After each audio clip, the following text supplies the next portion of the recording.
Welcome to The Real Study with your hosts, MrSniDBitS, I was pleasantly surprised. BlackGirlMarvel, I cried laughing. That was hilarious. TylertheFilmmaker. It's like so much depth. It's like nowadays it's, you got A shot, B shot. All the movie things. There's some great wide shots in this. JeannineDaBean. Each other, they just kind of look like they were having fun and doing their own thing. Produced by Hyena. And me, the Real Study movie voice guy. But this was the first time where I got to see it told in a way where I was like, oh man. Let's go to the poster wall.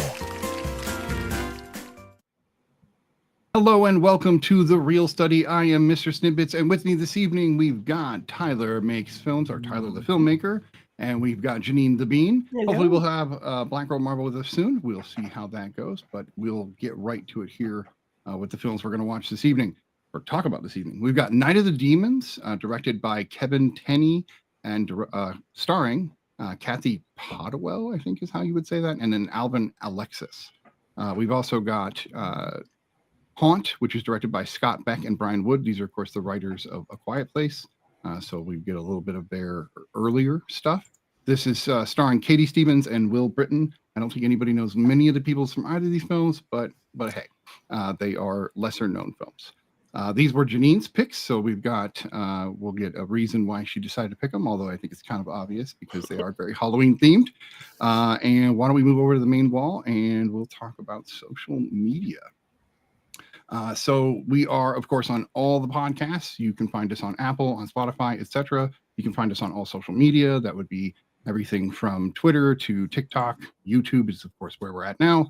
Follow us on everything. We'd appreciate it. The more you follow us, the bigger we get and the more movies we can review for everyone. And we love doing that. So please follow us on everything, as well as us individually. We are all on all those platforms individually. And we, of course, want to support the individuals and the pod. Moving on. That said, we did all watch some movies this week, and I think that they mostly were horror. I know that I watched a horror movie. Nope, we've got Penguin from Tyler this week. Ooh. So I would actually like to move to Tyler first and hear a bit about this. I haven't heard anything but good things. Oh, crap. Tell us about the Penguin. Well, I finally I know I watched the first episode when it premiered, and then I binged watched the last two that released, and I know it's coming out again today. The show's really good, just production wise, especially if you like the Batman. I think this is a really good way to extend specifically Matt Reeves' universe with Batman. It's cool to see ground level of Gotham and not the superhero aspect of things, and very gritty and what it's like to be down there. And I think I was telling my dad, I'm trying to get my dad to watch it because it's kind of like Breaking Bad level, for me at least. The Penguin's not someone who he fights his way out of situations a lot. He'll try to weasel or talk his way out, and so it's really interesting to see people especially when they write scripts where they write their characters into holes, and then to see them try to come out of those holes. But then with the Penguin, because he's kind of he'll play dirty. So eventually, if there's absolutely no way out, he'll make a way out. Does he manage a monocle at any point? No, not so. That's the thing is this is the before he becomes, I think, the one whatever version that Matt Reeves is deciding he's gonna make. Right. It won't be a bottle cap because that's the Batman video game universe. It won't be the typical monocle because that's obviously 66 Batman, right? Do we want it? Maybe. I don't know. I love the concept of a monocle. I don't know what it is because it's never used anymore. I guess I just bring it back. I love it. It's also people think other characters have monocles who don't have monocles. Right. Let's confuse more people. That's really the Monopoly man does not have. He has a really good waddle that he does. Really? No, I think they're mixing up the peanut guy, right? Because the peanut the peanut guy has a monocle. And then Mr. Peanut. We're humans. Our brains are squishy. They don't remember as well as we think they do. Yeah. Tell us more. You got any more about Penguin? No, not so. I really don't want to spoil any more of this show. I just realized one of the main actresses that are in the show, she's one of the main characters. She's part of like the main like mafia family that Yeah, I like heard people are loving her performance. I haven't watched it she's yet. super good. I forgot she was in Palm Springs. Like she's Oh yeah, really really? good. Yeah. Wait, Christina Milioti, Yeah. The main. the mom from How I Met Your Mother. Oh yeah. That Oh, is her. see, this is that's my like. I mean, She was also I'm on getting 30 the Rock, event horizon right? of my knowledge on this actress. Like, Oh yeah, she was on 30 Rock. That was her start actually, and then she went to How I Met Your Mother. 30 Rock, she played like the office Bimbette or something like that. Somebody really, she said it was one of her favorite roles. But what are you gonna do? especially like this last episode, I think she really like. I think she kind of almost took over the show low key. Like, not gonna lie. Really? I mean, she was also I kind of obviously follow her a little bit. She's also in Wolf of Wall Street, which she plays a small but very crucial and good role in that as well. But that's exciting. You've got me wanting to watch the show now. While before I was, Yeah, I was iffy about it too. I think you just got to give it a shot. Like once you get past like the first episode's actually really great, but I think the first two, and then once it starts rolling and all the pieces are set, like it just goes. Okay. does it feel at all like Gotham the show at all? I didn't, but at least from like the things I've seen from Gotham, I don't think so. I think it's very much Matt Reeves' like style and like his version of what I think he sees Gotham as. But I don't know. I haven't watched the Gotham show, so That's fair. That's fair. I do think Matt Reeves lives in a very Snyder-esque universe of everything needs to be It's slow-mo. dark and Yeah. Yeah, broody. dark I don't mind. Like dark, Batman's Gotham. Yeah. Dark makes some sense. This is totally just a perfect segue. I am so excited about Gunn Superman. I cannot get over myself, especially now with the announcement of Crypto truly being in it, and he had like an adopted dog that like inspired this new Crypto story. Yeah, So I'm like, image is yes, great. come on, James, right? You're gonna hit Yeah. us right here. We already know he can, because if you look at the Guardians movies, while they're campy and James Gunn ridiculous, they still have lots of heart, and I want that heart from Superman so bad. So I'm excited. So I'm like purposely not trying to like. I'm trying to not get information as much as possible and kind of like going into it without any sort of. I just like trust him. Like I think he's Yes. Well, have you ever seen Super? Have either of you seen Super? Yes. No. Oh, okay. So yeah, I'm glad you have. So Super is his take on what it would be like, not like Kick-Ass, like what are real superheroes like, but like what are real superheroes like. Yeah. And it's really dark. Elliot Page is in it back when Elliot was a different person, I guess, in a sense.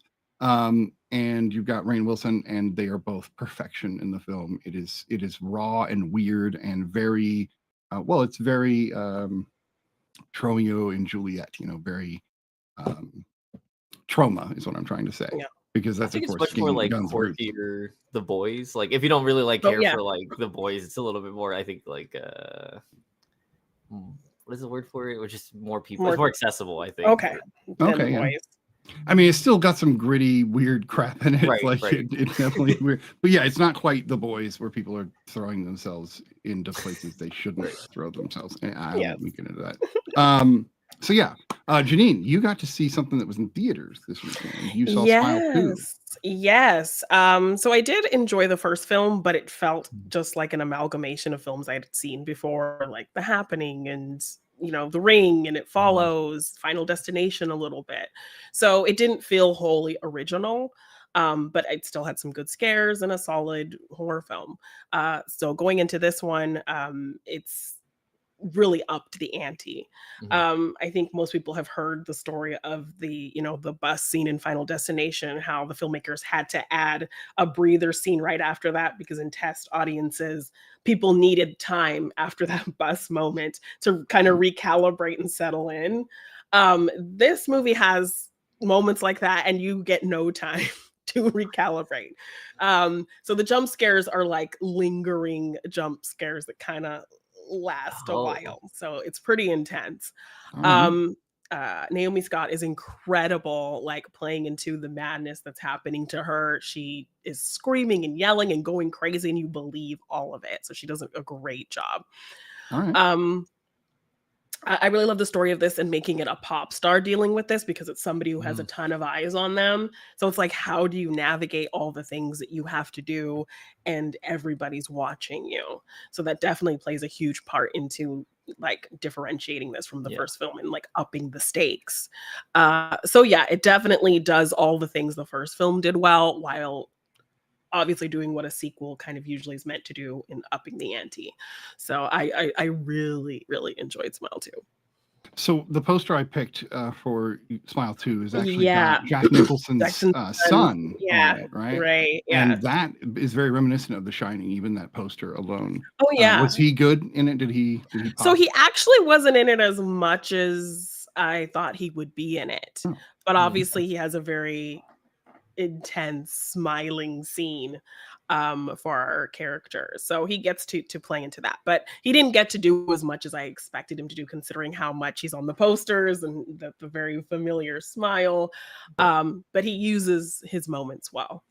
Yeah, so I heard her describe how to do the smile in an interview. So you just do your best, smile, and then you want to Kinda line your look eyes, down, and then and do then the look cube, down, right? but And still then be looking throw, straight throw up. all three of those together. Yeah. And that'll Yes. give you the intense smile. Yes. Yeah. I and we have got- the crazy eyes already, so I so lucked it out with works. that, Yeah. Easy. I don't need to work hard on the crazy eyes.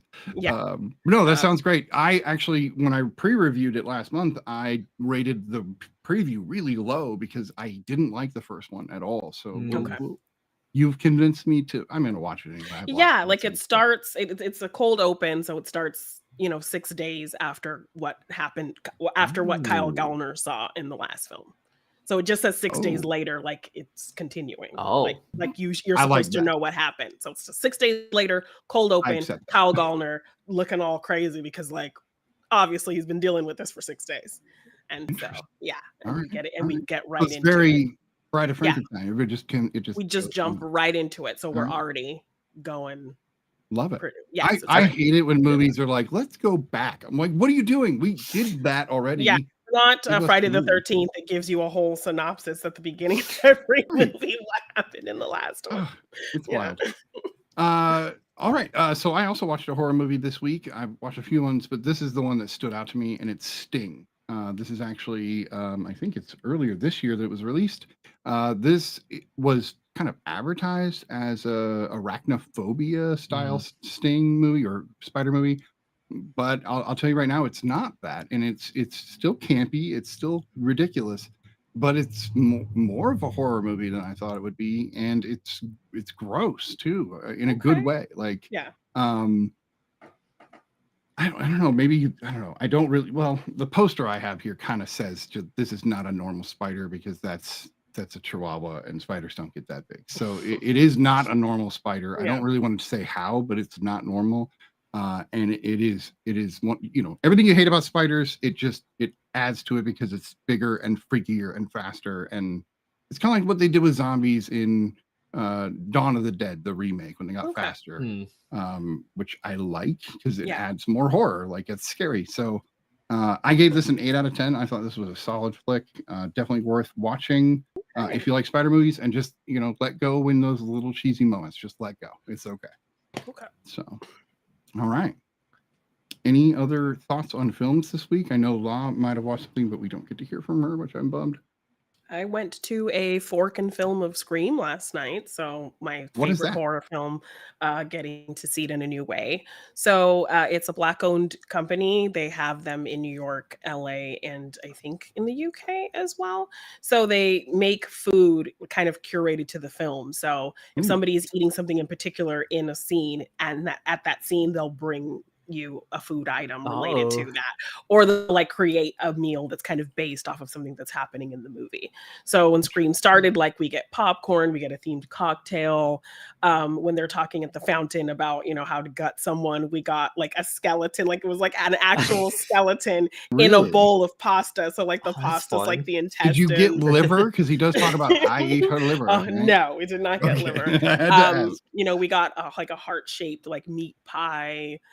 We got like this bloody cake at the end that we're supposed to stab up, and like all this like raspberry filling came out. So yes, so it was a really cool experience. They had like a ghost face and a Billy Loomis kind of running around and popping out. Like even when we walked into the space, we were walking like down to this basement area, and like a ghost face like popped out and scared us. And yeah, and so they encourage you, like this is not a regular viewing experience. Like feel free to take pictures of the food with your flash, and take pictures of everything going on.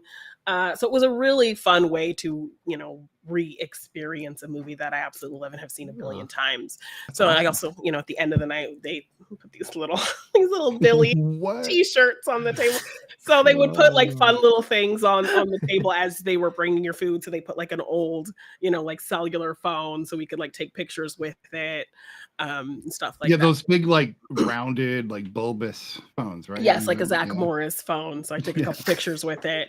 One of the cocktails like came in a beer bottle, so it was like a cider with like cinnamon vodka and all these kind of mixed things in a beer bottle.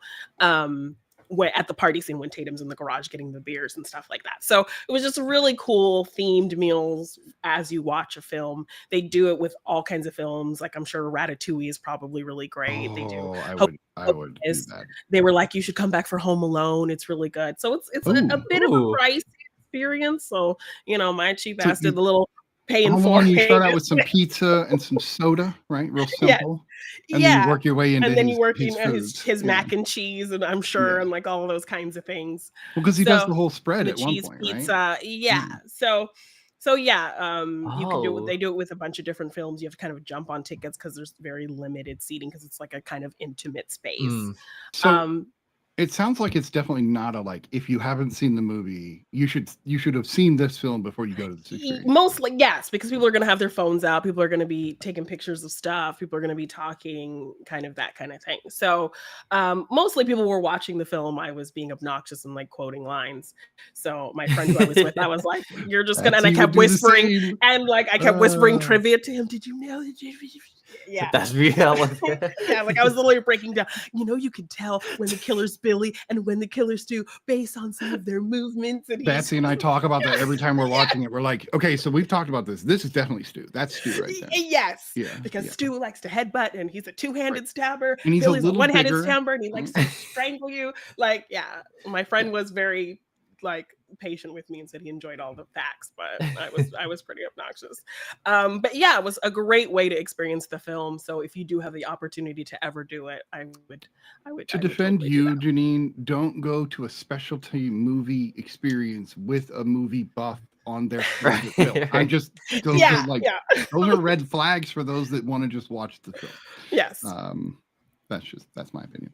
I would enjoy it because we would just talk. We would never. We'd probably be like, "Oh, we didn't talk. We didn't watch the movie. Oops, sorry." Yes, but you've seen it so many times. Yeah, but yeah, there you are some stuff movies your face and right enjoy. Here. Right. I don't need to ever watch them. Yeah.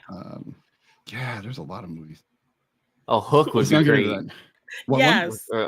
Robin Williams. That entire big seat. Oh my gosh, I can't even imagine. Yeah. Although all that food is soft, and MrSniDBitS needs some crunch, so I would probably avoid that. And that's just me.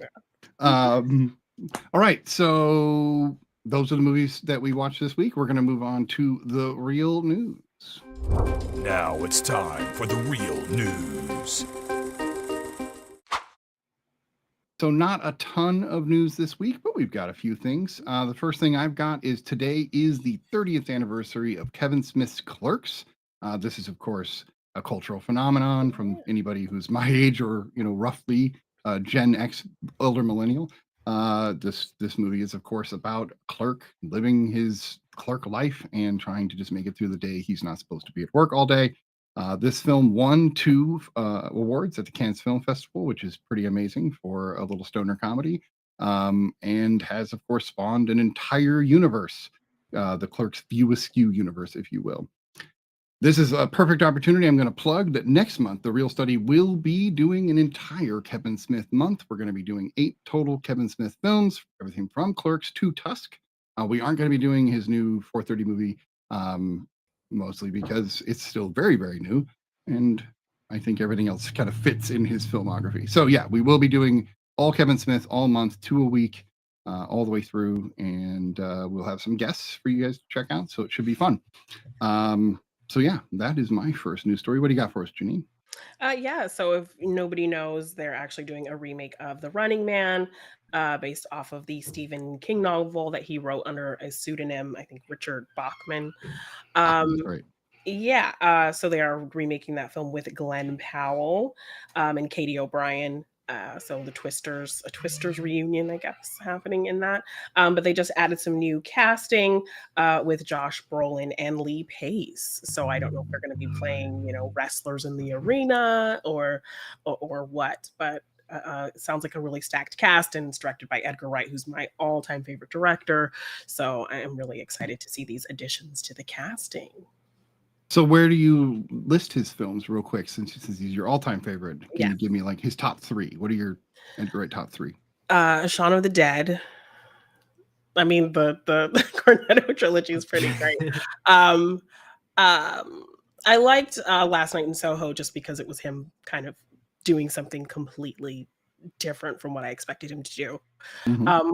Obviously Baby Driver now has problematic people in it, but it's still a great film. I love how they use music in that film. So I would probably replace the third film in the Cornetto trilogy with Baby Driver. All right. Do you love him as well, Tyler? Do you want to give your top 3 just for the sake of arguing? I see Baby Driver 2. I say this exact same way. I feel like I know Scott Pilgrim's definitely on my top 3. Yes, I love Scott Pilgrim. So much influence, right? Yeah, just so good. Yes, yeah. Yeah, Shaun of the Dead's on there too. Actually, a better question is, what's your guys ranking of the Cornetto trilogy? I really like At World's End. At World's End is gonna be last for me. Me too. It usually I was not a fan. Han is number 1. Yeah, Hot Fuzz number 2. Yeah, in the order they came out for me. Yeah, honestly, they were like, "Wow, this is amazing. Okay, this is pretty good." And then I went, "What? Yeah, that's just me." I think I gotta rewatch it. I think it's one of those movies I gotta rewatch one more time because everyone was like, I didn't really like this one. Well, it is about drinking, and I don't drink, so maybe it would have been better in my drinking heyday or something. I don't know. Yeah. I don't know, maybe. And then I know it's about aliens, and I love anything sci-fi, but I don't know. Maybe maybe it's time to rewatch. I do love Baby Driver. I know that problematic person aside, what's interesting about his character is he's a piece of shit the whole time, but then you're like, oh, but I like him. Damn it, I don't want to like him. Yeah, but you do. You like him. Yeah. I still haven't seen Last Night in Soho. That is on my list, so I'll have to get to that. But probably Shaun of the Dead for me. I think that's Scott Pilgrim. Yes, like you said. Oh, and then Scott Pilgrim. Yeah, absolutely. So smart. So yeah, the other big news is Jane Fonda is actually up for the SAG Lifetime Achievement Award, and it's deserved, in my opinion. I mean, this is ridiculous. Jane Fonda has been doing movies for 6 decades, which is ridiculous. She has received 2 Oscars, 2 BAFTAs, an Emmy, 7 Golden Globes, the 2015 AFI Lifetime Achievement Award, the Cecil B. DeMille Icon Award, and the Women in Film Jane Fonda Humanitarian Award, which was named after her, so she was the first recipient. And then now this award. This is all, not those awards, but this award is mostly because of her active work as a humanitarian, as a political person in general.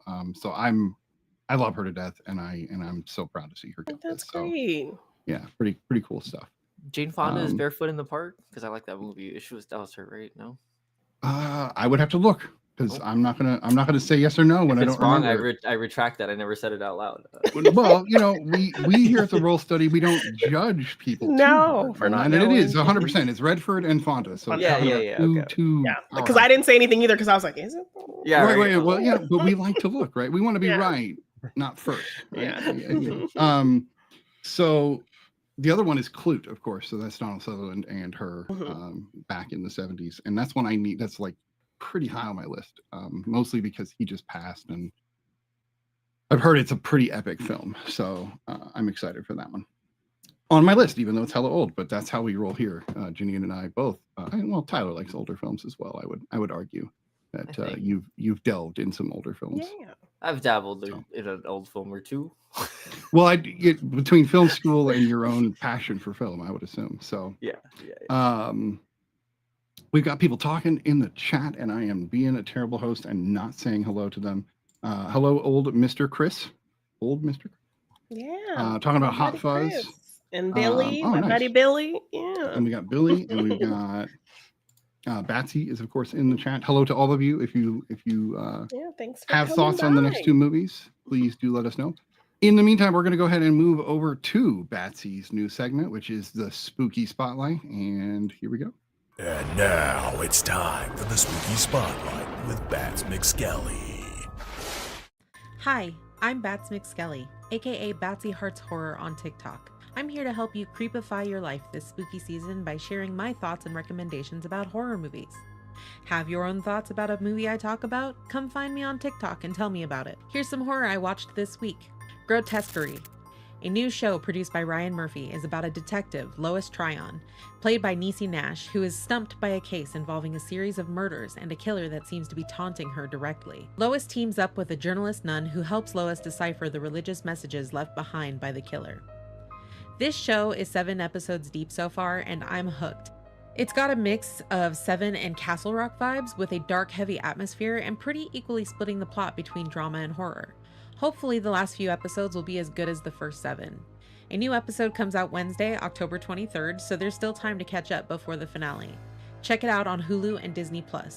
So far, this show gets a 7 out of 10 stars. It's keeping me interested, but we all know how a finale can make or break a season. We'll see. All Hallows Eve from 2013.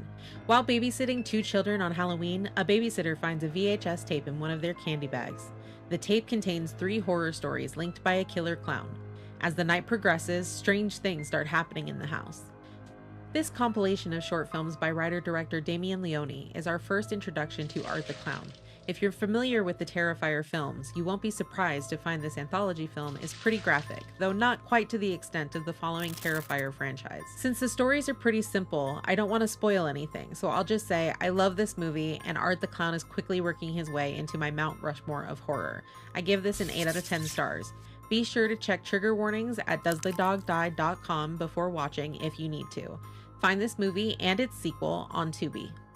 Tales of Halloween from 2015. 10 stories are woven together by their shared theme of Halloween night in an American suburb, where ghouls, imps, aliens, and axe murderers appear for one night only to terrorize unsuspecting residents. This movie is so fun. Every story is unique and well written. You never know what you're gonna get, and it's a perfect movie to watch on Halloween night. I give it 7 out of 10 stars. Find it on Tubi. Since this week's theme on The Real Study is haunted house attractions, here are a few movies that I recommend. The Houses October Built from 2014. Looking to find an authentic, blood-curdling good fright for Halloween, 5 friends set off on a road trip in an RV to track down these underground haunts. Just when their search seems to reach a dead end, strange and disturbing things start to happen, and it becomes clear that the haunt has found them. I really love this movie. It gets 8.5 out of 10 stars in my opinion. It captures the excitement of visiting a creepy haunt and the terror of being stalked, but it also has some really funny moments. You never really know what will happen next, and I love that it keeps me guessing. Find it on Shudder. Hell House LLC from 2015. A documentary crew investigates the mysterious deaths of 15 people at a haunted house Halloween attraction. After tracking down the sole survivor, she presents them with videotapes containing every minute of footage they captured in the days leading up to and during the night of the tragedy. This one gets 8 out of 10 stars from me. It's a must-watch for the week of Halloween. Find it on Tubi. Hellfest from 2018. A masked serial killer turns a horror-themed amusement park into his own personal playground, terrorizing a group of friends while the rest of the patrons believe that it's all part of the show. I give this one 7 out of 10 stars. Don't take it too seriously and you'll have a great time. Thanks for watching! All right, that was the Spooky Spotlight with Bats McSkelly. Thank you so much for that. I love that segment. Some extra detail on the horror. We'll probably continue that after the horror season, just because there are some of those die-hard horror fans that are year-round. There are a couple in our panel. You might find them on our panel. I'm pretty sure Janine and I are a year-round horror folks. Oh yeah. And we're trying to convince everybody else. That way we can do horror films sprinkled throughout the year, which we already do. That said, speaking of horror films, next month, The Real Study is going to be starting something completely new. We are actually going to start doing giveaways. Now, I'm only telling you this now so you guys can keep an eye out for the rules and you can keep an eye out for how we're going to do this. But I have not settled anything 100% yet. So just know that next month, you're going to start looking for videos explaining the rules and for what we're going to be doing on the show to do these giveaways. These will be Blu-rays, DVDs, and movie-related items. So keep an eye out for that.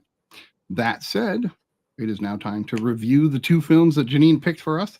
The first film is, of course, Night of the Demons. This is a 1988 film, horror comedy. And this is one for myself that every time I walked past it in the video store, the cover creeped me out beyond belief. The girl on the cover looks just freaky, and I never watched it because I was like, I don't need that in my life. So I avoided it. Now that I'm an adult, I don't care, so it's no big deal.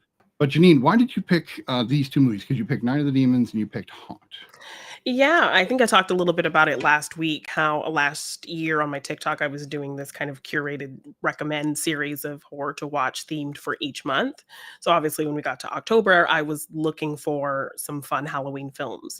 Obviously you have Halloween and Trick or Treat and the popular ones that everybody knows, but I wanted to also find some, kind of off the beaten path, kind of schlocky ones that I hadn't seen before. So in trying to find some new Halloween horror that I hadn't seen, I found Night of the Demons. I kind of looked into it, saw it had several sequels, it has a bit of a cult following, and I found myself actually really enjoying it because I thought it was just going to be kind of this silly 80s, goofy thing. And, it was, but I had a lot of fun with it, and that really surprised me. So that was one that kind of stuck with me when I watched it for the first time last year doing this TikTok series.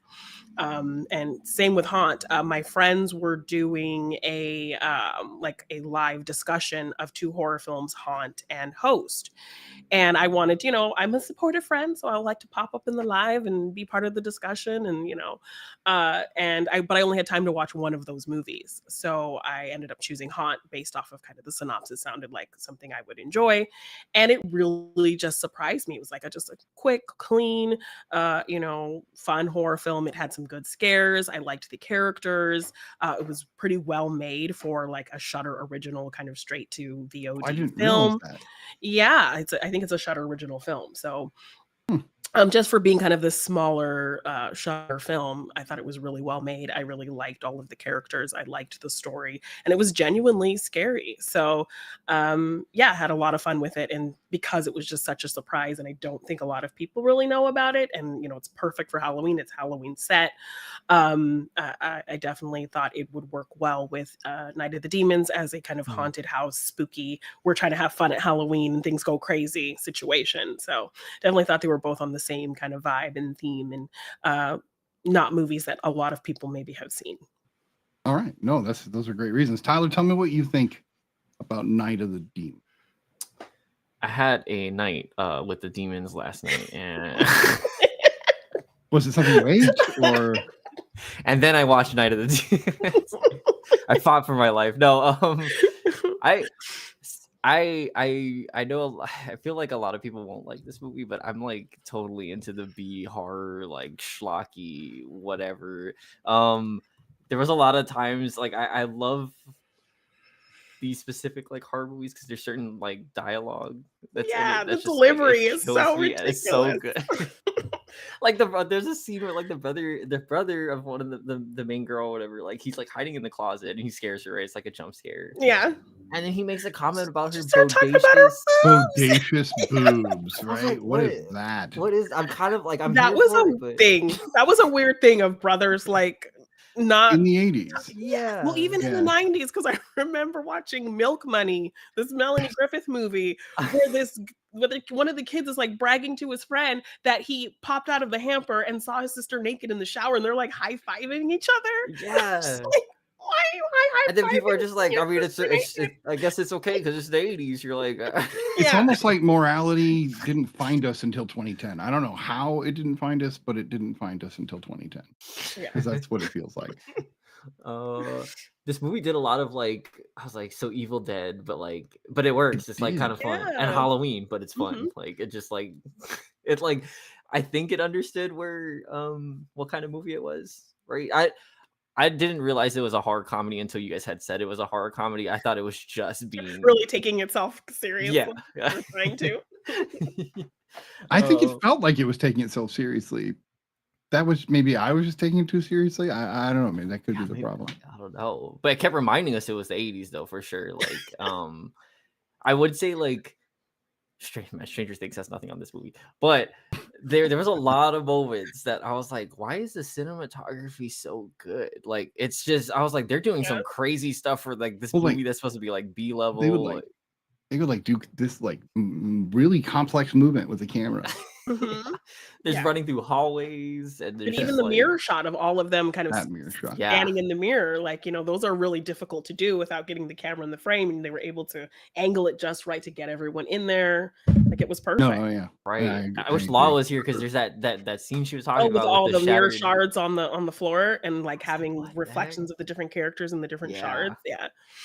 That was cool. I was like, okay, cool. I'm here. I see why they lingered. If I had to work that hard to get that shot, I would have kept it there for 30 seconds too. I would have been like, nope, don't cut. So I get it. So what about you, Janine? This was your second viewing because you did watch it last year. What did you think this time around? I still really enjoyed it. Like, I liked the setup of the story. I like that we kind of get our very stereotypical distinct characters. I mean, that today feels a little overplayed, but in the 80s, you thrived on that. That's what movies did. That was just a staple of the decade of film. So when you have these kind of caricatures of, like, you know, the big oafy jerk guy and the black guy and the good girl and the bad girl and the weird girl, like, you have your like Breakfast Club kind of set of characters. I'm so here for it. So I like that we got some really distinctive characters. I like the setup of where the demons come in, how, you know, they did kind of differentiate between ghosts, spirits, and demons and that kind of thing. And people actually like asking the questions like, so what's the difference between like a haunted house, like the house being haunted and the house, you know, being possessed? So, because you don't really think about that. So I like that we had some characters actually asking about that. I like that our black character was being smart and like, I'm trying to get out of here. This is crazy. Like, I loved his character because he actually did the right thing the entire time. He's like, I'm just gonna out go. of here. Exactly. Well, this movie is progressive in a lot of senses. The fact that it's 1988 and they have both a main black character and they have an Asian girl who sounds like she's an American. Like, she doesn't have an Asian accent, and it's just a person in the film. It's never even mentioned. So I was like, that's cool. She's just a character. That's great.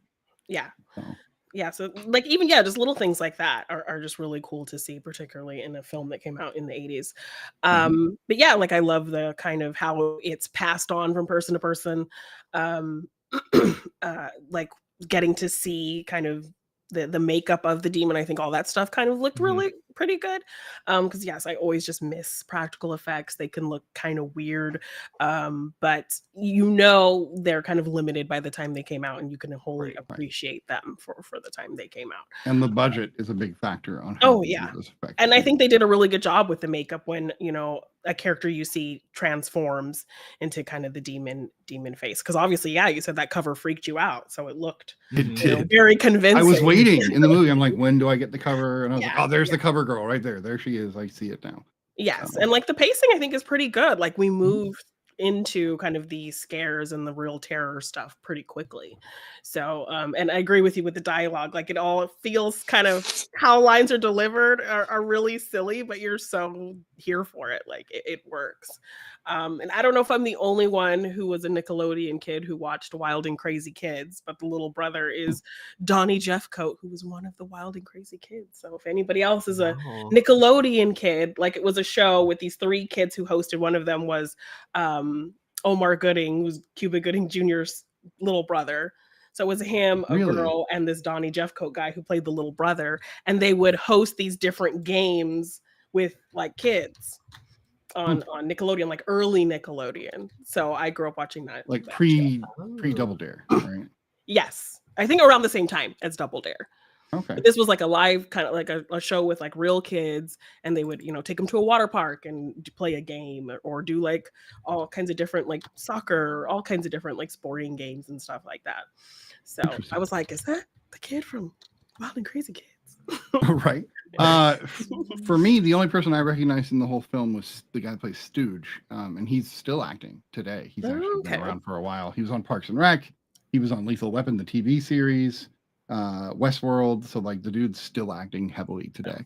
And I recognized him just as that, but it was weird because he plays the same character that the kid in Haunt. They both play that more obnoxious asshole character. Oh yeah. And it's almost like both of these films have the same kind of the same tropes. I see why you picked them because they're very similar. Just one goes supernatural for sure, and the other one we can talk about that, which is kind of interesting. Yeah.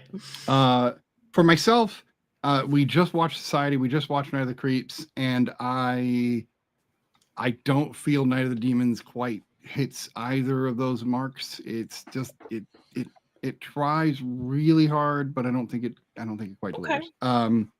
I do agree that some of the special effects are great. I think that it's 80s glorious in so many ways. I do think it was a little odd. We go into the supermarket and there's just a butt, and you just stare at this butt for a while. Or I guess it's a liquor store or a convenience store or something. I don't know.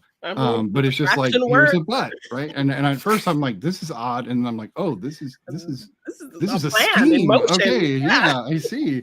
Which I'm like, okay, whatever. But then of course the same girl later on, just for literally no reason, just rips her shirt wide open and just okay. And I thought the lipstick scene really. Oh my gosh, that really chest was so wacky. When she puts it through her nipple and it goes inside of her. I don't know what I don't know what the point of that was, and like the fake chest just looked weird. It did. I forgot that happened. So I'm like, why was the actress really like that? Slimy, not wanting to show her boobs that like. But I think she did. I think like at first she did, and then they moved to a fake chest, and then they show them again later. Right. So, like I didn't remember that's what she did. So as soon as she did, I'm like, oh, that's why they used this weird waxy looking fake chest.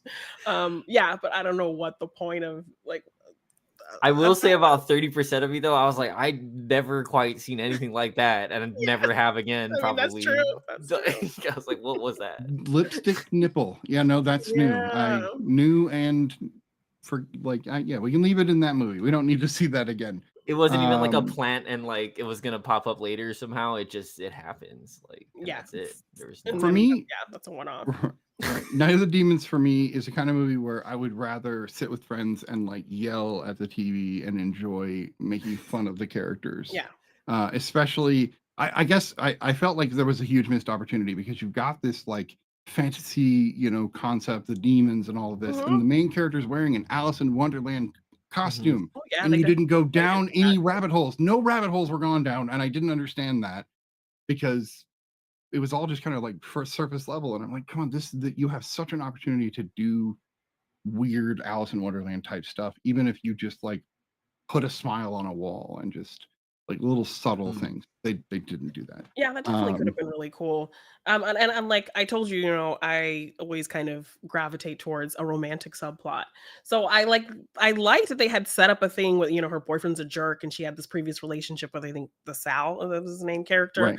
And, and then once the boyfriend kind of proves to be an ass, her and Sal kind of become closer, and he's like helping her and saving her, and then he immediately just dies. And I'm just like, they should have like, why? I thought they were gonna build on that. Exactly. I did too. I agree. I was like, this is very much like Haunt. I was like, they're gonna give her a new guy that might be better. Yes. But then how was there magic involved in the gravestone? Did she carve these gravestone? Because it said his real name, it said his birth date, and it said died today. And she didn't have time. So I guess she might have been like, did she like go and chisel it in there herself? I don't know. Yeah, you didn't. Maybe we don't see she all like the chiseled demons, it, right? You guys didn't see it. It was like a good. I didn't. she used the stakes that he was killed with, I guess. About to as long chart as they showed or, that you know. butt, she was chiseling the name. It The butt happened was right on as the you screen clicked- yeah. longer. The butt was on the screen You were longer. distracted. It says more about your character than any. No. The other kind of weird scene was when the main girl, the one that becomes the demon we see on the cover, when she's spinning in the circle, I was like, I like this, but it carried on for a little too long. I was more like, and then the one other thing, and this is terrible to do because these are schlocky films, so I'm tearing apart what's already known to be terrible. Yes. But I think there's a certain point in which audio quality bugs me. Like I can't get over it because this one has like that like echoey sound in everything they do. Maybe it was a cut I was watching, or maybe it was my internet, but it sounded so like reverberated and not in a good like twangy, is it? Yeah, but not heavy Yeah. metal in the stadiums type of reverb, but like everything they said was like tinny is the word. Yeah, That is the word. Yes, and who knows if maybe that was a choice to make it sound like they're in this echoey house or something, but didn't realize that it wouldn't sound great. I did love that they managed to get one really good demon growl, and then they just kept using it for every demon. Oh. I thought that was pretty great, right? Press just They're kept like, pressing the button. "You got a good one, just give it to all of them. They all sound the same," and I thought that was pretty great. How I don't did know, we you feel know, about the gratuity. ending? With the old man? That I liked. I don't know why. That felt very trick or treat to me. Almost like there was almost an anthology to this because we get his side story. Like, for yeah, he kind no of like freaking reason. bookends the movie. Yeah. Right, for no reason. But Yeah. you know, like the cuts in the So throat. random. One, I was like, she like ground up the apples. So how are there whole blades? Yeah, shards, sure, but like whole blades, I don't know. But like Also, I did she like didn't that. sleep. I mean, the visual of it just was more impactful. I think yeah, those yeah. razors, and then her just like happy Halloween, like Yeah, no, that's why it felt like trick or treat. It felt like the kid and the dad, and then oh like, yeah, with the don't carving the forget, you know, head. don't forget to help me with the eyes, you know, kind of situation.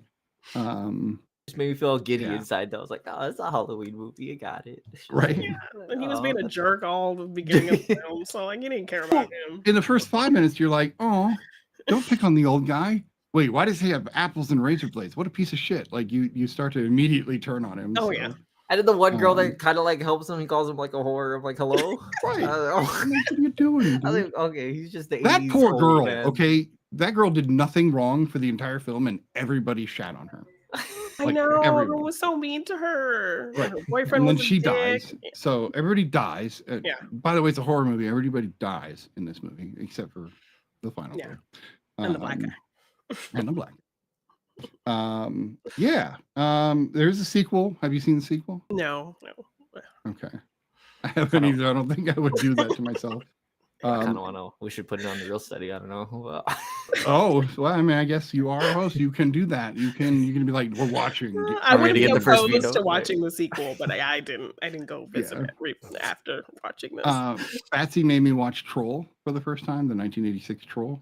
How'd you feel about it? You know, it's a movie. I don't, you know, I can see the nostalgia. I can understand why people would love it. I'm not hating on the movie. There's a lot of things that make me feel like it reminds me of Cat's Eye a lot, and the little kind of troll guy in that at the end with Drew Barrymore.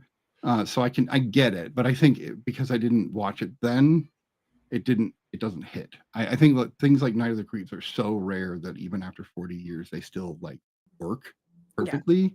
Yeah. So I think that's part of it. So I try not to judge it too harshly, but which is better, Night of the Troll or Night of the Demons or Trolls? Oh, so Hannah's gonna just make me say it. Okay, that's terrible. Yeah. Trolls better. Trolls better. What? Yeah, Trolls better. Trolls better because says the guy who loves society. Yeah, I knew. It's so funny that Batsy literally said, tonight, if you say anything bad about one of the movies, they have society to hold over your head forever now. And I'm like, well, that's fair. It's true. Yeah, I and was holding did. that one in the pocket. You were like, yep. If he doesn't like my movie, I'm gonna get him. I'm gonna bring up society. Right. But no, I think Trolls is better only because of the sound. The sound wasn't as bad, and I did enjoy the creature effects. They were still kind of weird, and I really didn't like the 40-year-old guy hanging out with the 8-year-old, and everybody thought that was normal. That I did not like. Yeah. But I don't think anybody liked that part. Yeah. Why don't we rate Night of the Demons?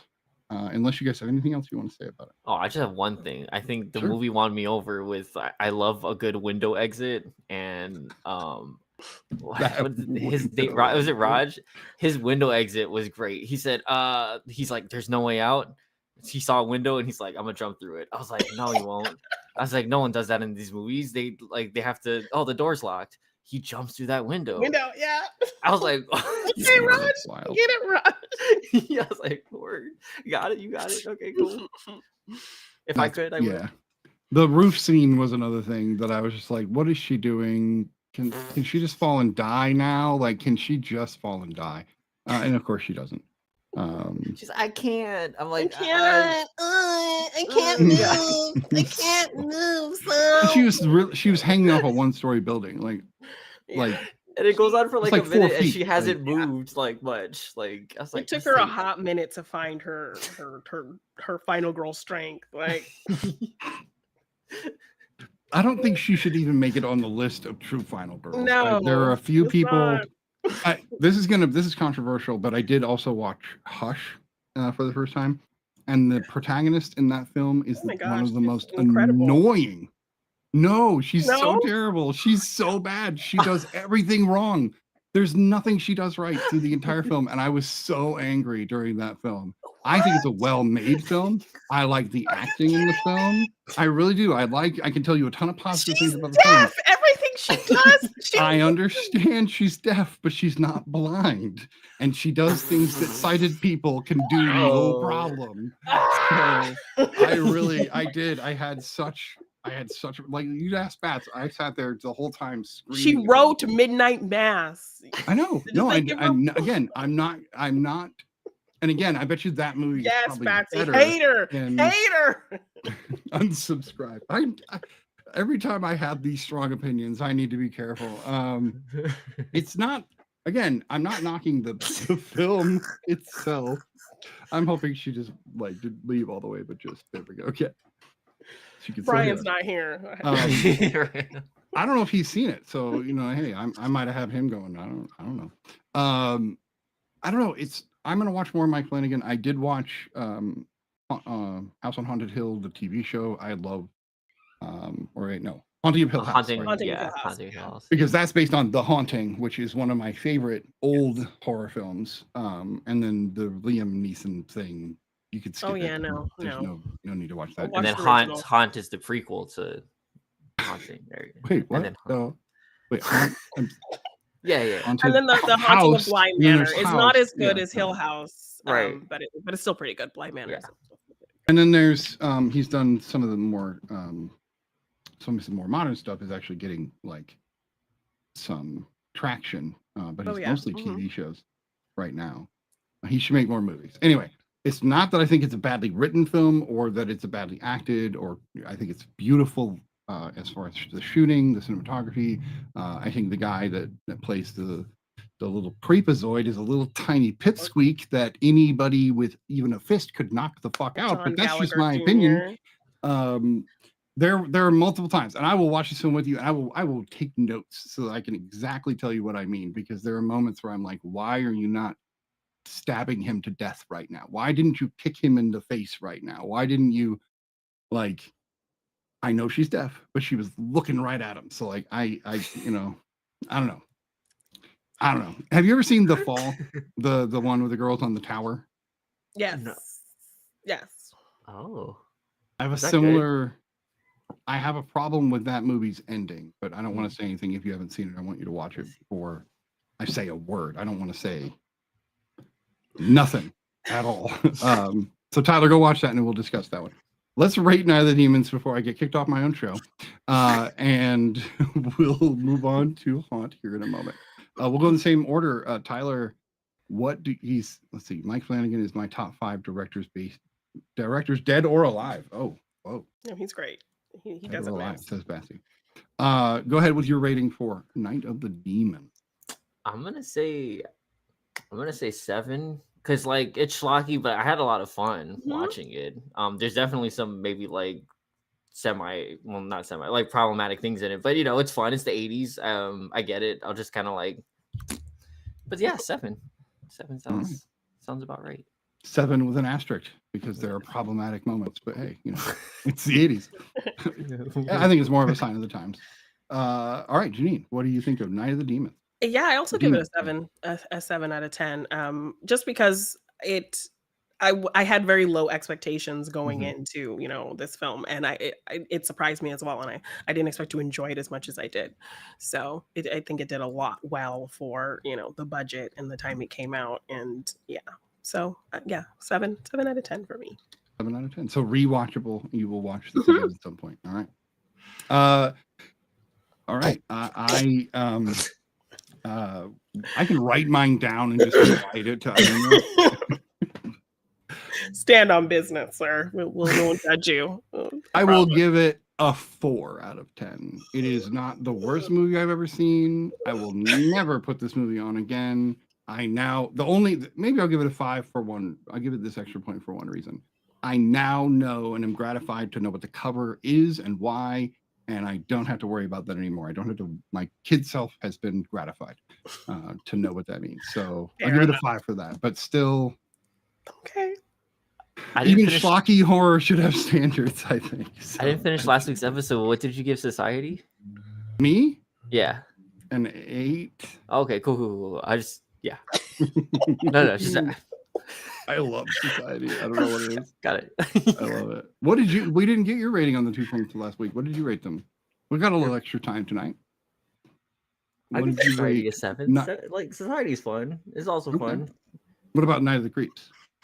I didn't finish Night of the Creeps. I'm sorry. Oh. I'm sure it was fun too. I'm sure it was better really fun. It was better than this. Yeah. Batsy laughed at that, by the way. I liked it better than Night of the Demons. Okay, so we agreed Night of the Creeps is the superior film. That's yes. Okay. Yeah. Okay. Yes. But this one just really surprised me. Like I was literally just looking for random Halloween set horror that I'd never seen, and I was like, "Oh, this is not bad. I'm kind of getting into this. I would watch this again." So, yeah. I wouldn't say don't throw it in the mix because, without a doubt, there's not enough Halloween specific horror films. So, yeah. I'm gonna give you that. If you just need like a nice 20 film list for your Halloween viewing, throw this in there. Get it in there and see what that's all about. Maybe you'll like it, or maybe you agree with MrSniDBitS and it's 5. I don't know. That's neither here nor there. Let's move on to Haunt, which is the second film. This one is from 2019, I believe, and apparently a Shudder original. I saw the cover of this and kind of went, all right, no, and just kept moving on. But of course, The Real Study is a beautiful thing because it will get you to watch movies you never thought you would watch. I'm going to try to make up for this last film. I'm going to go first and talk about this film. I really enjoyed this film. I thought this was a solid Halloween horror film. It is gritty. It makes you wonder for times. You're like, wait, is this part of the haunt? Is this part of the real? Yeah. I like that. I love the end. We'll get to that. I don't want to spoil it right away, but we will get into that. Endings for me are like 80% of a film. So if you can nail the ending, you can screw up somewhere along the way, and I'll probably forgive it. And not that this did that. I'm not saying that, but the makeup effects, haunting. Ha. Really though, I don't mean like I'm not trying to be cheesy because I am, but like seriously, it gave me like the ick. I was just like, what? Wow. Oh my god. Especially Mitch. Mitch is creepy. Oh yeah. Oh, he definitely was the creepy part of the movie. But anyway, I really enjoyed this film. Tyler, what did you think of Haunt? I liked it. It does a lot of great things. I specifically like production design. They do a really good job at like things that I've experienced in a haunted house, or like the feeling of being in a haunted house. I actually like that in the beginning. It was kind of cheesy, right? Because it's kind of trying to like, skeletons popping out, and so it's like this false sense of security. Almost. Yeah. It's almost like it's funny, right? And like once they get to the real stuff. I was watching like other people do reviews on it because I was like, I didn't quite like it that much, and everybody it got received really well, and I think I didn't know it was the Quiet Place director. Well, the writers of the Quiet Place. So I was like, okay, cool, that's interesting. This is like their earlier stuff. But I don't know if it's because maybe the types of horror movies that I've been watching. So like Annihilation, Beau is Afraid. Like it's a lot more. I guess not mainstream. Like, would you consider this sort of like mainstream? Like, it's pretty basic as far as like yeah, it's it's pretty your jump straightforward. It's not scares. doing. I mean, I think the most interesting thing this film does is kind of working with the character's trauma and that kind of Right. guiding her into being the hero of the story by the end, and her kind of working through something by the end. So I think that's probably the most kind of thought-provoking, interesting thing the film does. And other than that, it's kind of pretty straightforward. Right. Houses Halloween October horror. built, but it's not found footage. But it's not any kind of profound, thoughtful, breakdown of a psyche type kind of horror movie. It's like it's not like like torture porn light, in a sense. Yeah. Like not your like Jordan Peele-esque, like like I mean it does I think it does a really good job at like tension building. There are certain like I think it was specifically just like I'm all about characters, in the horror movies where they make dumb decisions, but like sometimes it was almost to a point where I'm like when they're reaching out for like that metal crowbar thing.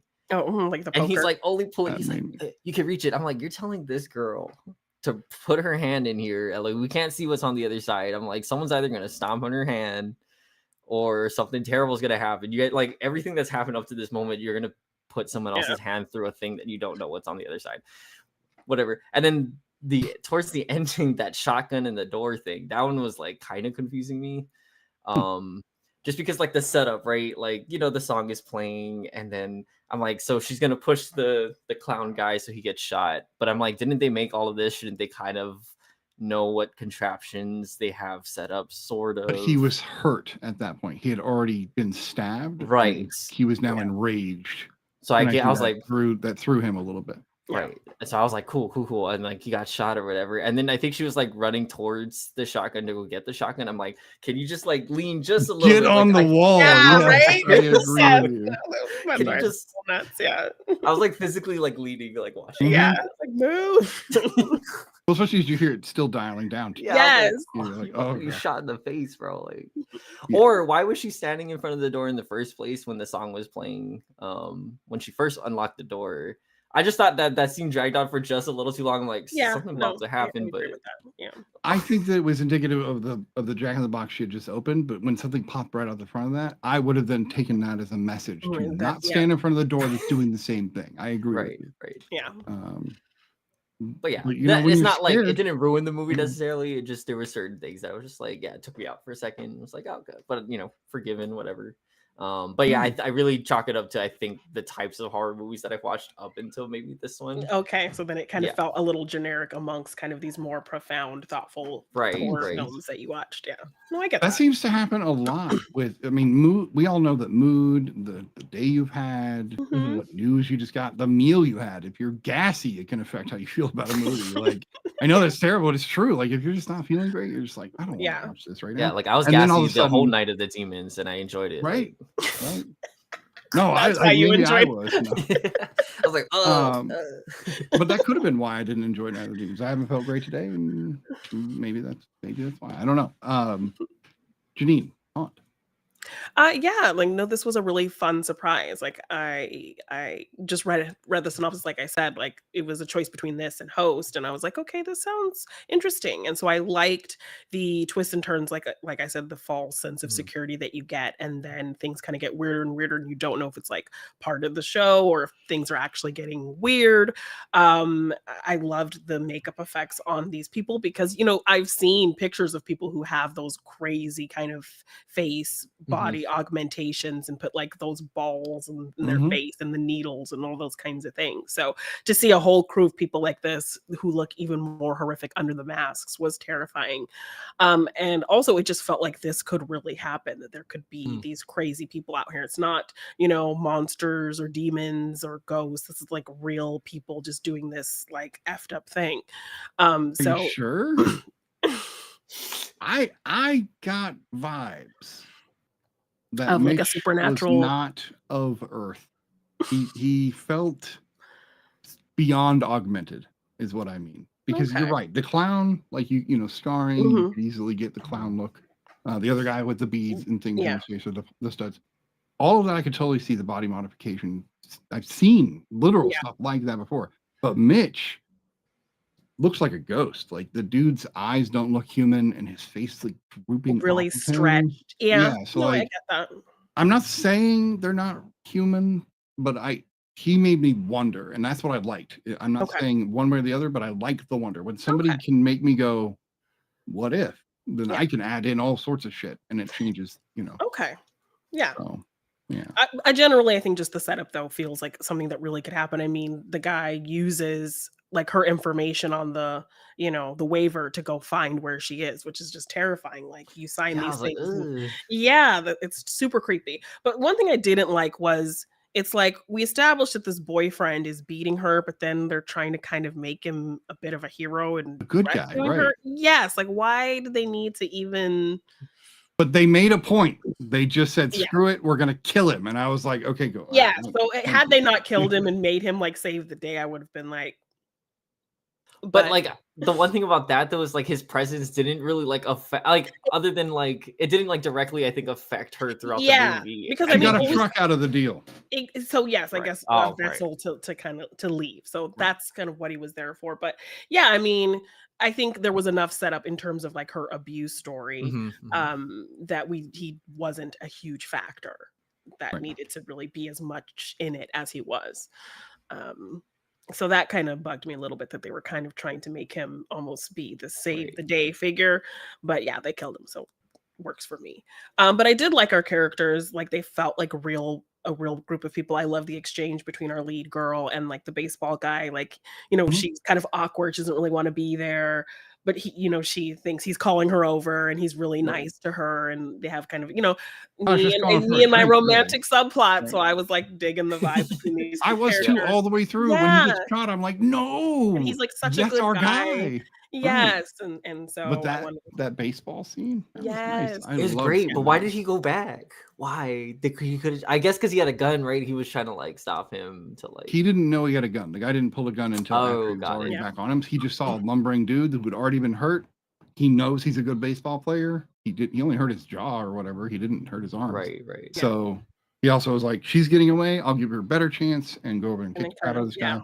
And then I got shot in the stomach. He got shot. Yes, but he survived. He's okay. True. Yes. So yeah, I just liked the realism that it felt like, oh my gosh, you go to this random thing and something like this could actually happen because these people are just weird ass people. So I like when a horror movie can genuinely kind of creep me out and make me feel like it's something that could happen. Because I think people want horror movies to scare them. Being scared is kind of fun. So that was a vibe that I really enjoyed about it. I liked that these felt like real people, real friends, as well. So I always like kind of grounded characters, and this film gave me that. So again, just another movie that I put on not really knowing what to expect from it and finding myself really enjoying a lot about it, and just kind of wanted to share it and see what other people thought about it, because I think it's just a solid Halloween watch. So yeah, another one to add to that list. The razor blade cuts, that was oh my gosh, when you just look at her hand and then all of a sudden and it's just like these open up on her. I was like, damn, that's some good special effects. Yeah. The friend with the pitchfork right in the chest. I was like, man, that sucks. I feel so bad. The other friend with the poker, that setup of that they had seen it before with somebody else, but it fades to black before you actually see what happens. But then when it's their friend, they're still trying to figure out, like, is she part of the show? Because like the waiver in the beginning tells you, you might be able to participate in things. So they're still really unsure. Yes. it's all safe. Like, so you're really not sure what to expect. So when they see their friend, they're still kind of trying to convince themselves that it must be part of the show. And then when you actually see her get stabbed in the head and then it goes black and you get no answers, that's when the movie really takes a turn and you really start to get scared. So I would not have just talked to Mitch. I think me and my buddy would have tackled the shit out of Mitch and we would have beat him senseless and taken his keys. That's just me. I think it was kind of weird that they were just like, oh, we'll just go back on the tour because Crazy Boy in the Mask told us to. yeah, We like, watched our really friend gonna die. help us. Yes, and right. he's saying, "Oh no, she's part of the show. It's not a big Right. deal." So I don't know. And if I they had don't know. gotten that mask off, they would have known shit was Right wrong in away. Denmark. and not Yeah. run. So I mean, I can understand them wanting to believe that, okay, maybe he's telling the truth because he's not talking to them like anybody else. He's genuinely like talking to them like a person. But then when it gets to the point when he doesn't want to tell them the last name, where he kind of like knows that exit door isn't an exit and he starts being weird, like that is also kind of an unsettling turn as well. That was so great. He's like, oh, I did know that wasn't an exit. I love how he says that. Yeah, I was like, so don't trust this man why that anymore. was there. Yeah. Right. Like, we went through all of this. I do like that they knew they were going to burn the place down before they ever did the haunt. That oil. Oh yeah, having the oil and them kind of that. wondering what that was about. Yeah, it's really good. And kind of a smart, scary thing. In the ultimate final girl way, our character Harper gets to ultimately, spoilers, you can just mute us if you don't want to know. The last living remnant of the haunt is the clown guy, and he tracks her with her information all the way back to her house. And she doesn't fuck around. She's ready, and she puts him through the paces and then tells him that she wants to take his mask off, which I thought was such a beautiful final line. That's solid. These guys know how to write a movie, even if the movie wasn't executed as perfectly as it could, and that was not a pun. Tyler's gonna leave again. He's going to. I'm gonna need you to hush. Even now. though there were moments, right, that it wasn't perfection. The script, I think, is really, really, really good, and I think it shows. These guys do know how to write a story. I have plenty of complaints about A Quiet Place and like farting and door creaking and like those other kind of, things. little things that like you can't avoid. When I get up at night, I listen to how much noise I make, and I try to be quiet, but I'm still making a ton of noise. Just when I get up in the morning, I do my morning farts. You know what I'm saying? Like, but you would have to go to the waterfall to take a shit. You'd have to go to the waterfall. Yes, to fart, so why not? right? Why not move and just camp out next to the waterfall and just live Build there? your home under it, right? Safe forever. Yeah. So that's just me. I hate when they make rules and then I'm like breaking because they do it constantly. Yes, but we do actually get two scenes in this film that are from that are also in A Quiet Place. When Harper steps on the nail, that happens, and then the ending, holding a shotgun to our villain's face. Yeah. Oh, yeah. Yeah, you ain't. So they're like they're not one trick ponies, but they definitely like those really specific tropes, the right? specific moments. Yeah. Right. Yeah. They're like, okay, let's get these in there. Yeah, I ultimately think. Oh, go ahead. No, please. Oh, no. I do like the ghosts, like in the whatever that room was. Just the standing ghost. Oh yeah, when it was all this, and then all of a sudden one of them cool. just moves and starts walking. Oh my God. I was like, I know one of them's gonna move, but Yeah. they just took forever doing it. I was like, oh, it's stressing me out. Yeah. Who does that with their keys anymore? Who does that? Is not an effective way to fight, by the way. Don't put your key. Go in between your fingers. No, you're gonna hurt your hand or drop your key. What is a dull key gonna do to somebody? Like, oh, you're gonna scratch them, or you might get them in the eye, maybe. Like, but what else? Thought about that. Cheeks, like, what do you like? Everything else. Well, when you have nothing else, like I don't know. I would rather punch because you're gonna get a solid. I don't know. That's just me. I always thought that in movies. I'm like, don't do it, especially when it's your only tell team. us You need ladies it. what to do when we're walking alone to our car. I think that agree. I don't want to dissuade ladies from doing whatever they need to do when walking to their car. But a simple like shin drag and stomp will get you away as much as a key. So I got this is not spray. the Real Study self-defense class at all. Just a good solid Superman punch, right? Just jump up. A triple flying kick, right? Toe pick, and then right into their Doing face. whatever the Black Widow does, right, with the weird leg swing. I just don't know why guys don't ever think enough to kick other guys in the balls. Like, you know what that's It's gonna a do. rule. It's a rule. Even if they're trying to kill you, you got It's a guy rule. code. Even if he's trying to kill you, It's Tyler. You've heard this. That's It's a why guys are rule. dumb, bro. Guys will still keep a code somehow. It's like life or death. I'll It's like, kick a dude in the balls. Just don't come near me. I will kick you in the balls. it's like, I will, but I have class, so I won't. Like, Yeah, I don't unless have you're class. wolf, I have, unless I you're have wolf fear man. of death. So If you're a regular Yeah. man, no. But if it's wolf man, fine. apparently that was a 100% ad lib line. What? That's like Yeah. the most popular line from the It movie. is. It is. Apparently they just like one of the kids said it and the other one was like, but he doesn't, and like, do it. Oh, and then he did. And yeah, what's even greater is that werewolf was designed after Stan Winston, like directly. He's supposed to look kind of like Stan Winston. Oh, really? And so it was almost like they were kicking Stan Winston in the nuts. But that's, Oh no! Don't do that. you know, another Or- great Halloween movie, Monster Squad. Or Gotta Uncle watch it. Rico. Right.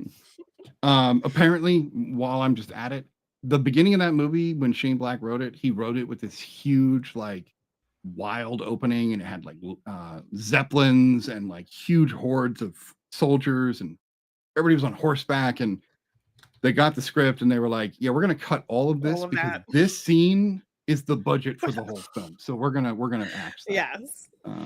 I think what we got is great. So Yeah. I love Monster Squad. screw who would rip, she'd rip what off? Screw that, I'd rip it off if I get a chance. What did I miss? What I is think she she gonna rip talk off? about what I think she's talking about.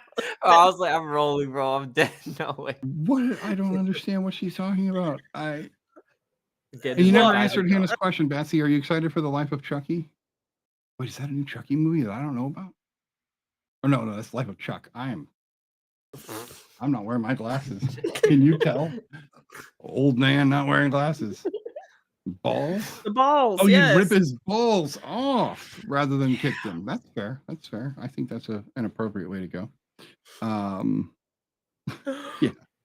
That reminded me of something I heard Bruce Campbell say in an interview today, where he was like, he doesn't like torture porn. There's no reason to put a guy's, dick in a vice and poke at it for a half an hour. Like, where do you come up with this, Bruce? It's just that happen. Where? And yeah, when? But he's, I get his point. I'm not big into it either, but why that? He chooses the strangest things to talk about. Anyway, this is what we call just going off the rails at the Real Study. I love which it. we do sometimes. We can rate this film and then, get ready for the next episode, which we will be having our special horror guest, which is Josh Levesque. If you don't know him or follow him on TikTok, you have to. He does amazing skits with all the horror characters, and he dresses horror head to toe, and it's worth watching him for. So this week's haunt, we're gonna go with. Oh, I guess I started. We'll go with me. I gave this an 8. This is a solid flicks. I will be watching this again, and it might get thrown into my Halloween mix every Rotation. year. Yeah. So, all right, Tyler. I'm gonna give it a loose 7 because I think if I'm at a different a free. How is a loose- 7? A 6 could be loose, I think, but not a 7. Yeah, I mean, just look at the confused by shape of that. it. It's a You're loose just number. giving everything. Dangly 7, maybe? Like, is it dangly? I don't This know. would be the rest of the season. Just be giving out There's 7s. It's just 7. like, what is? Society. Oh yeah, I give it a 7. Yeah, it's a Society 7, of the whatever. Demons. I give it a 7. 7's the Well, same he's got answer. That's solid why I 7 won't and be he's got judged. loose. So, Oh my yeah, I God. don't know what that I means. can't be judged with a 7. They're like, I mean, he didn't totally not like it, but he liked it enough. So. Right. Well, it's Can't always be mad at 7 me. kind of hits the like, will you watch it again mark is 7, Yeah. right? Yeah, that's why I like it. Yeah, we'll say that's what that is. Yeah. Yeah, I'll give it a 7 because I think my mood and maybe like the types of movies I've been watching specifically, I was not in the mindset to watch Watch them this. pretty Yeah. straightforward horror. No special enhancements this week. No, I don't actually do any of those things at all for the podcast. Thank you. We gotta move on. The bid's gone. We gotta move on. Moving on. Okay, moving on. Janine, what do you rate Haunt? I give Haunt an 8.5 out of 10. Nice. Solid rating. If you haven't checked out Haunt, please do. The Real Study says watch Haunt. All right, so things to look forward to next month. Of course, we got Kevin Smith, we've got a guest, and we've got Brian coming back next week. We'll also have Law, so it'll be a full 6 people. So get ready for a lot of opinions flying all over the place. Final little point: we will have a short little game instead of the news next week. We're going to do a Who is the Best Final Girl game. So that's for our special guest. So no news. You can find your news on the internet. That said, this has been episode 5 of season 4 of The Real Study. We do appreciate your time, and go watch some more movies so we can talk about them. You guys have a great evening. Bye. Have a wonderful night with demons. It's the best. There's not much fun with like a 1-word title and that. So I don't know. No, puns are hard to come by when it's just Night of the Demons. Yeah. You could have gone with Haunt though. Could have. Yeah. Like what? I don't know, but we're still on the air. Oh no! I thought you cut it already. Here we are. No, we're I'm still not here. in charge, so I'll be haunted now. there it This is. is.